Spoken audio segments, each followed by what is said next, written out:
Hello दोस्तों, railway में vacancy निकलने वाली है। असिस्टेंट लोको पायलट और टेक्नीशियन की वैकेंसी निकलने वाली है। क्योंकि ग्रुप डी की वैकेंसी का जो है प्रोसेस चल रहा है और इसकी जॉइनिंग भी है आने वाले कुछ टाइम में, आने वाले कुछ दिनों में ये कंप्लीट सब हो जाएगी। तो उसके बाद में रेलवे असिस्टेंट लोको पायलट और टेक्नीशियन की वैकेंसी का जो नोटिस आ जाएगा और जल्द ही ये वैकेंसी निकलने वाली है। क्योंकि 2018 से बाद में इसकी वैकेंसी कोई देखने के लिए नहीं मिली है और जल्द वैकेंसी आने की ये संभावना भी है। क्योंकि जो इंटरनल एग्ज़ाम होते हैं, जीडीसी के जो एग्ज़ाम होते हैं, उनमें जीडीसी में किसी किसी जोन में असिस्टेंट लोको पायलट और टेक्नीशियन की वैकेंसी आनी स्टार्ट हो गई है। तो ये इसका संकेत सीधा यही जा रहा है कि जो ओपन भर्ती है, यानी कि जो इसकी असिस्टेंट लोको पायलट की जो वैकेंसी आएगी जल्दी ही आने की संभावना है। तो सबसे पहले अब इसमें देख लेते हैं कि इसमें कुछ बातें हैं जो असिस्टेंट लोको पायलट की और टेक्नीशियन की जो वैकेंसी होती है, इसमें कुछ बातें हैं कि टेक्नीशियन की जो कट ऑफ अलग लगती है या नहीं लगती है, असिस्टेंट लोको पायलट की कट ऑफ कैसे लगती है और फिर इसमें कितने प्रकार की कट ऑफ लगती है।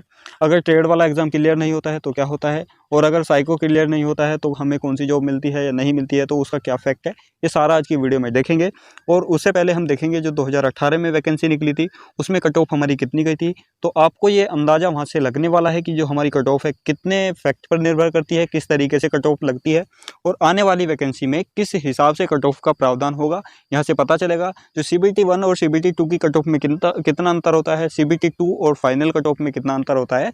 तो आप लोग अगर असिस्टेंट लोको पायलट की वैकेंसी के वेट कर रहे हैं, उसकी तैयारी कर रहे हैं, तो आपको ये छोटी सी वीडियो एंड तक जरूर देखनी है। मैं इस वीडियो में सभी जोन नहीं ले रहा हूँ, सभी जोन लूँगा तो काफ़ी जो बड़ी वीडियो हो जाएगी। हमारे पास में कोई डिजिटल स्क्रीन नहीं है, मोबाइल से वीडियो बना रहे हैं, तो इसलिए एक छोटी छोटी वीडियो में एक एक जोन को हम कंबाइन करेंगे। और आज की इस वीडियो में होगा असिस्टेंट लोको पायलट की कट ऑफ का जिक्र होगा। तो देख लेते हैं असिस्टेंट लोको पायलट और टेक्नीशियन। अब इसमें CBT 1 जो एग्ज़ाम होगा, CBT 1 होगा, CBT 2 होगा, CBT 3 होगा, तो सभी एग्ज़ाम की यहाँ पर जो है कट ऑफ 2019 वाली वैकेंसी में कितनी गई थी आपको यहाँ से पता चलने वाली है। बोर्ड लिया है मैंने अहमदाबाद बोर्ड लिया है, जो RRC के अंतर्गत आता है, वेस्टर्न रेलवे मुंबई के नाम से आता है, और RRB के अंतर्गत आता है अहमदाबाद के नाम से। अब इसमें देखिए CBT 1 एग्ज़ाम जब होता है, CBT 1 एग्ज़ाम सबका सेम होता है, चाहे कोई ALP से फॉर्म भरा हो, चाहे कोई टेक्नीशियन से फॉर्म भरा हो, चाहे किसी की कोई भी ट्रेड हो, सबका सेम होता है। और टोटल उसमें क्वेश्चन होते हैं 75 क्वेश्चन होते हैं, यानी कि 75 क्वेश्चन टोटल उसमें होते हैं। हर क्वेश्चन 1 नंबर का होगा, तो यानी कि पेपर भी जो होगा 75 नंबर का पेपर होगा। पर इसमें जो मेरिट लगती है वो 100 नंबर में से लगती है। अब 100 नंबर में से मेरिट कैसे लगती है जब 75 नंबर का पेपर है। अब देखिए, अगर किसी के 75 नंबर में से 50 नंबर आ जाते हैं तो उसी के हिसाब से वहाँ पर उसका कैलकुलेट करने के बाद जो जैसे 75 में से 50 नंबर है तो 100 नंबर में से कितना बैठेगा, यानी कि उसका परसेंटेज निकालने के बाद में वहाँ से उसके मार्क्स दिए जाते हैं। अगर 100 नंबर में से जितने, जैसे वो बता देता हूँ, जैसे 75 में से किसी के नंबर आए कितने, 30 नंबर आए, ये कितना परसेंटेज होता है, ये होता है इसका 40%। और तो 100 नंबर का 40% कितना होगा, यानी कि 40 नंबर होगा। इस हिसाब से यहाँ से हमने क्या किया कि 100 नंबर का 40% निकाला, फिर जो 40 नंबर हैं इसके नंबर के आधार पर नॉर्मलाइजेशन होगा। तो नॉर्मलाइजेशन होगा जब वहाँ से मेरिट बन के तैयार होगी। और इसमें जो क्लियर करने का क्या जो फैक्ट होता है, जो ये ओनली क्वालिफाई नेचर का एग्ज़ाम होता है। CBT 1 एग्ज़ाम क्वालिफाई करने के बाद जो CBT 2 एग्ज़ाम में बैठते हैं 15 गुना कैंडिडेट लिए जाते हैं। तो इसमें क्या होता है, 40% जनरल कैटेगरी को लाने होते हैं, 30% OBC और SC को लाने होते हैं, और 25% ST कैटेगरी को मिनिमम ये मार्क्स लाने होते हैं। अब यहाँ पर देख लेते हैं, जो इसमें 100 मार्क्स में से अहमदाबाद बोर्ड में जो कट ऑफ इसमें गई थी और नॉर्मलाइजेशन के बाद में जो 100 नंबर में से कट ऑफ बनी थी, UR कैटेगरी की 43.46 कट ऑफ बनी थी, OBC कैटेगरी की 35.14 कट ऑफ बनी थी, SC कैटेगरी की 32.16 कट ऑफ बनी थी, और ST कैटेगरी की 28.14 कट ऑफ बनी थी।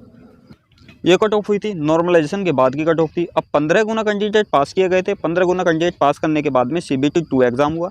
CBT 2 एग्ज़ाम कैसा होता है, पार्ट A और पार्ट B के अंतर्गत होता है। पार्ट A में क्या होता है, 100 नंबर का एग्ज़ाम होता है और 90 मिनट का समय उसमें मिलता है।